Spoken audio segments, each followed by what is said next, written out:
$400. That is what a seat near the pitch cost for South Korea against the Czech Republic on Thursday night. And those turned out to be the emptiest seats in the whole stadium, not the cheap corners, the best rows. At the same time, the man who runs world football was on a stage, swearing that demand had broken every record in history by a factor of 10 or more. So how do you make those two things fit?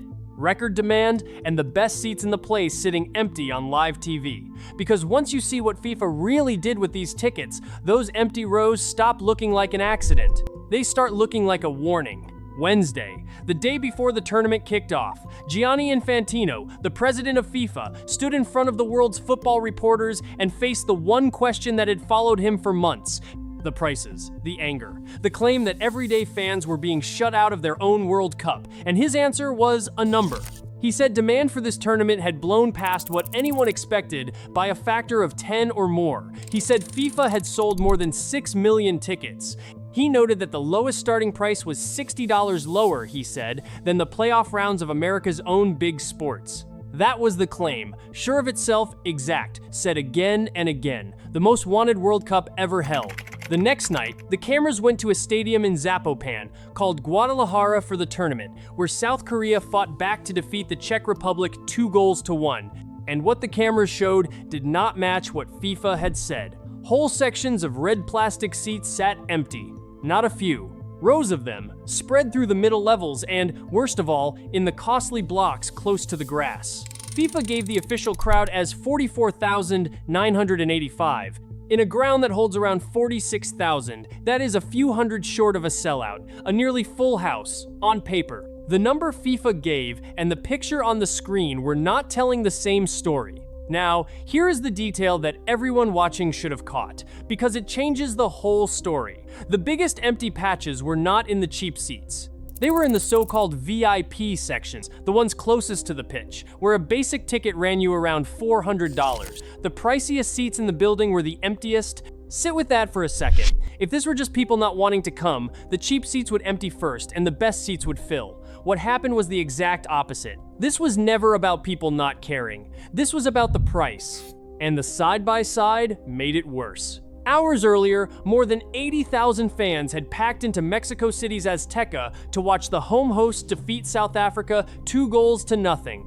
A home crowd, a home team, the easiest sell in the whole tournament. Guadalajara is a city with one of the deepest love affairs with football on the American continent. The seats were there, the fans were there. The only thing in the way was the cost. So how did the cost get that high? This is where the story you have heard, the one about a sold-out, more fans than seats tournament, falls apart. For the first time at a World Cup, FIFA used dynamic pricing. It is the same setup the airlines use and the same setup concert resellers use, where the price moves with demand instead of staying at one fixed, posted number.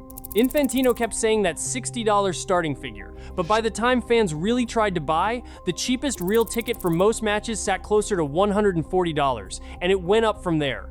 The office of the top New Jersey state lawyer, which is now looking into FIFA's ticket selling, found that between October and April, FIFA raised prices on more than 90 of the 104 matches by an average of 34%.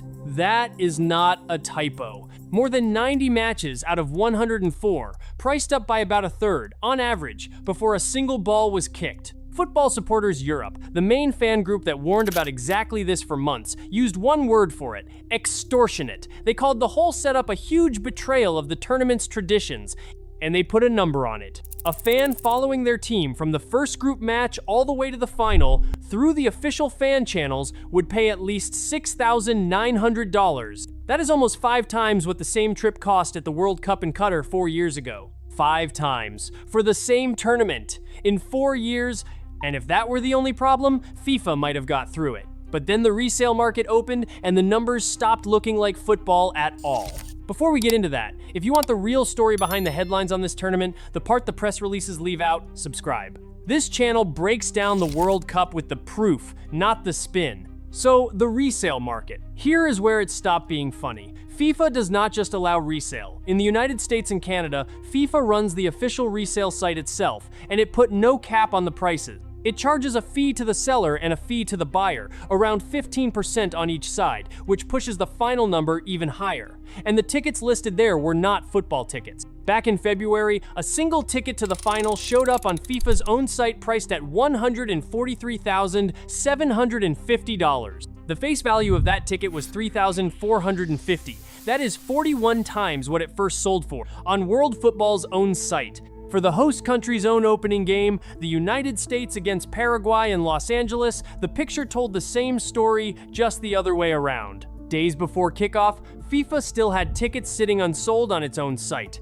The cheapest one it would sell you was $1,120. The priciest one still left was $2,735, more than half a month's rent in that city for one game, and FIFA still could not sell them all. That is the kind of number that makes accountants nervous, because it points to the thing FIFA does not want said out loud.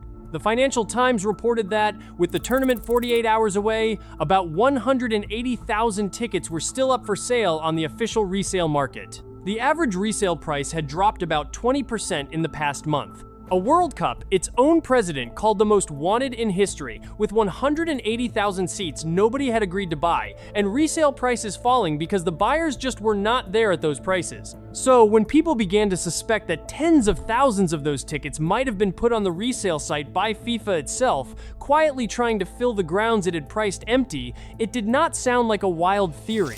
It sounded like simple math. And here is the number that ties the whole thing together. FIFA keeps saying again and again that it is a non-profit, a group that is not supposed to exist to make money.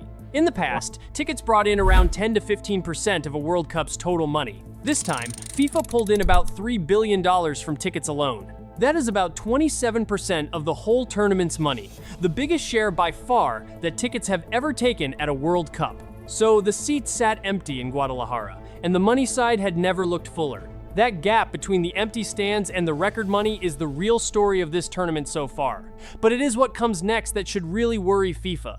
Because Guadalajara is the second smallest stadium in the whole tournament. Almost every other ground is bigger. Several of them hold more than 80,000. And the one that could not be filled, the small one, in a football-mad city with a $400 top ticket, was one of the easier tests. It was a warning sign, and FIFA spent the day before the tournament swearing there was nothing to see. Now look at the calendar. 6 weeks of games, in stadiums nearly twice the size of Guadalajara, many of them with teams that bring far fewer away fans than the ones on show this weekend.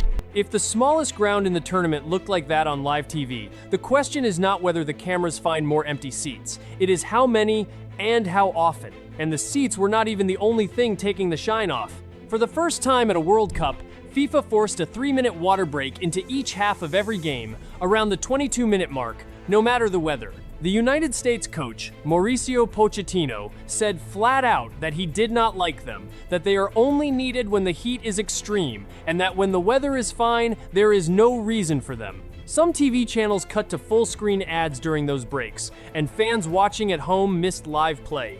Even the President of the United States, in a country helping to host the event, was not there for his own country's opening game. And the top lawyers of New York and New Jersey have started looking into how these tickets were sold. None of that is the picture FIFA sold. The picture FIFA sold was a tournament so flooded with demand that the only honest way to put it was to times it by 10. FIFA said demand was bigger than ever, by a factor of 10 or more. The empty red seats in Zapopan said something else completely. And over the next 6 weeks, in stadium after stadium, it is the cameras, not the press releases, that are going to decide which of those two was telling the truth. So here is the real question, and it is not whether a few seats were empty on one night. It is this. When a non-profit prices its smallest stadium out of reach of the very fans who fill it, and then counts record money from the seats nobody sat in, what exactly is the World Cup being run for anymore? Tell me what you saw when you watched Guadalajara. Did that look like demand by a factor of 10? Drop it in the comments, and stay subscribed, because the cameras are not done yet.